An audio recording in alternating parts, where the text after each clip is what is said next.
Knuckles Comic Issue 7. We start out with someone wearing a strange mask that reminds me of the Ancient Walkers, saying that he's been searching long and hard for Dimitri, and now it's time for him to return home. Basically, an idiot who thinks it's a good idea to release a sealed evil in the can. He looks like he's being reflected in a green Chaos Emerald. So is Dimitri sealed in the Emerald? I thought he got shot into outer space. And he did. Dimitri says to him that he must let his energy flow through him, as I wonder how he found Dimitri in the first place, and doing so provides the beacon allowing the space shuttle Dimitri to return back to where it started. And again, I have to ask, if he's so damn powerful, why didn't he just immediately warp himself back home instead of needing to wait this long? We then see Kragok making a speech to the Dark Legion, talking about restoring Echidna society to its natural form. He mentions a statue of the Great Dimitri. Why the hell would the Dark Legion want to honor this guy with a statue after everything he did? Anyways, he's interrupted when the statue gets destroyed, and someone seems to come right out of it, saying that Enerjack has come back, and asking who is the infidel who, before trailing off, as I wonder why they use the word infidel in a Sonic comic. He trails off because he got distracted by the head of the statue of himself. He shows egoism by saying he'd very much like to meet the one responsible for it, actually showing a different personality trait than just wanting to take over the world for once. The Dark Legion immediately voluntarily agreed to be Dimitri's army, and Enerjack once again plans to take over the world for the sake of taking over the world. I don't know, Echidna nationalism? Is that why these guys don't see why Dimitri's evil? They just see him as a conqueror, and even throughout history people didn't see conquerors as evil if they were of their country. Meanwhile, Julie feels sorry for Knuckles, showing some humanity to her, because he hasn't said much since their first visit to Mobotropolis together. Knuckles explains that he realized, finally, how like Sonic and him are. Unfortunately, it's pretty bare bones, as he's only talking about how Sonic's upset because his parents kept a lot from him just like his have. Or rather, just like his father has. Wait a minute, his parents didn't keep anything from him. Uncle Chuck did. Knuckles, were you even paying attention? Knuckles then naturally complains that everyone is keeping things from him. And it's a pretty good line where he says, "I feel like a puppet with everyone pulling the strings." And he can only react to whatever's happening at the moment.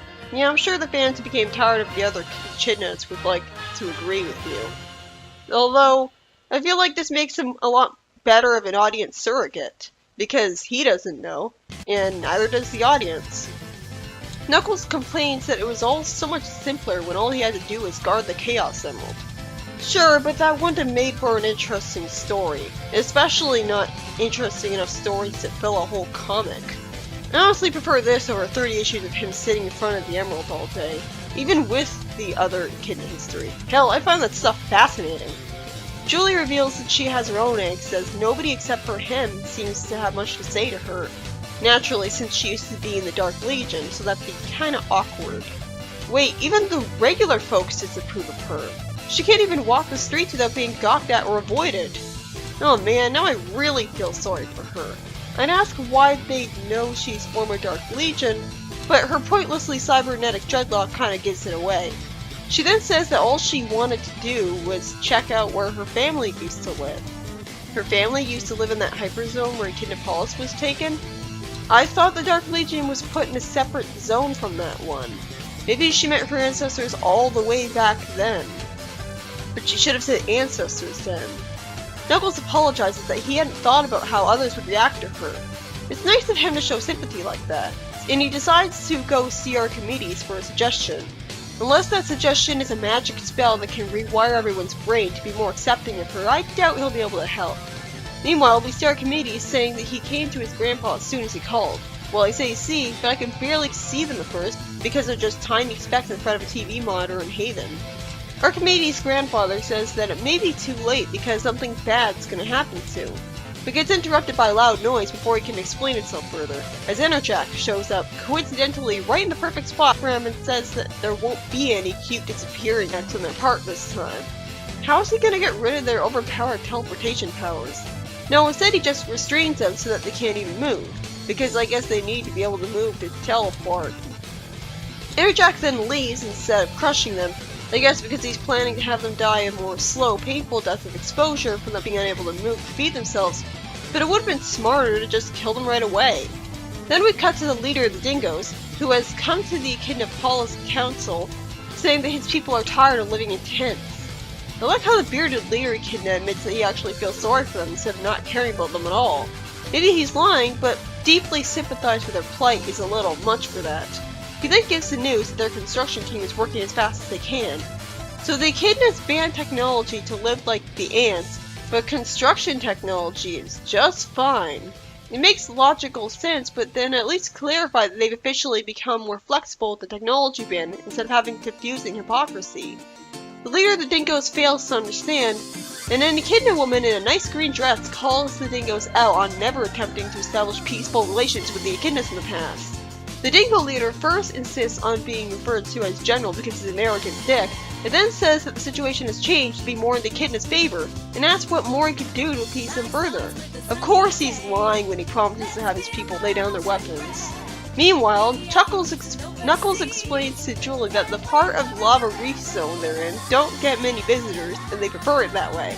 As I guess from Knuckles saying that those people enjoy this kind of environment, he's talking about the fire ants. Wait, if the ant people have been helping out Echidnas for the sake of it for generations, centuries even, why have they now become isolationists and hating visitors? Well, obviously it's gotta be because most of the other living creatures tower over them, and so they don't want to risk getting stepped on. Knuckles finds out that people haven't heard from our communities in a long time, and then Lara Sue is shown naturally being pretty sad, saying that I can't have Knuckles thinking his mother didn't want him, and being comforted by her new husband. I like this guy already. After she decides to have a talk with her ex-husband about her son, which I sympathize with her for because that's gotta be awkward for her, we cut to Knuckles walking with Julie in Rainbow Valley, annoying me by talking extensively about the place being colorful when it looks no more colorful than any other tropical jungle.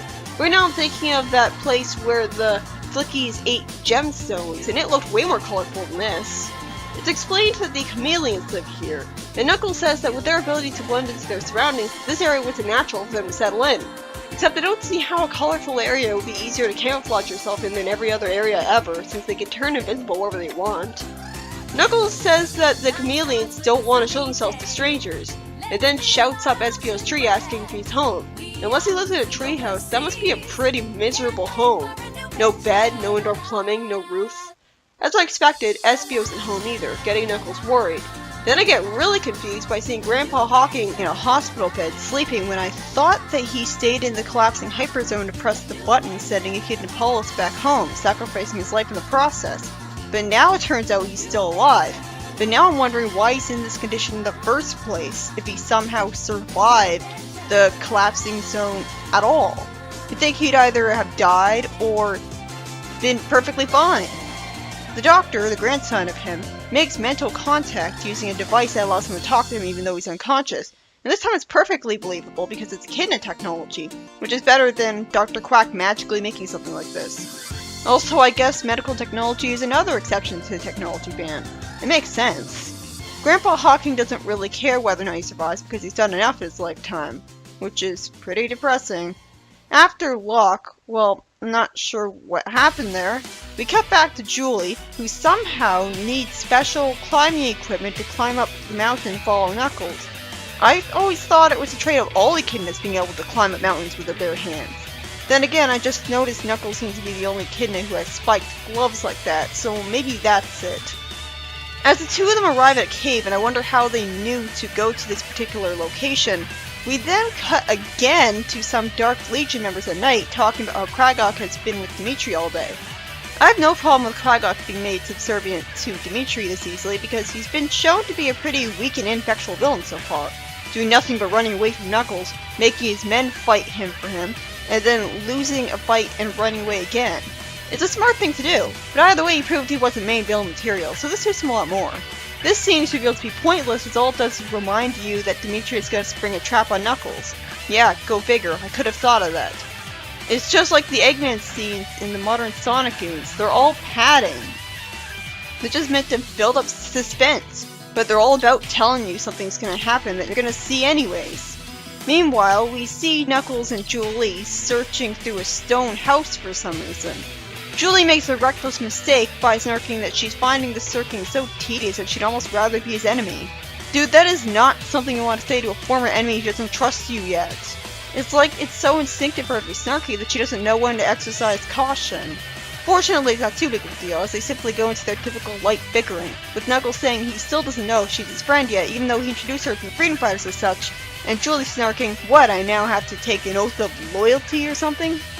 That would be a good start.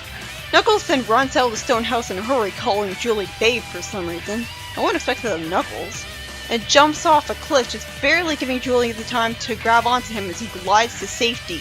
If he had done that at the wrong time, or like too fast or something, you'd think that he would have to go all the way back to her saying, "Oops, I forgot about you," and then waste a whole bunch of time.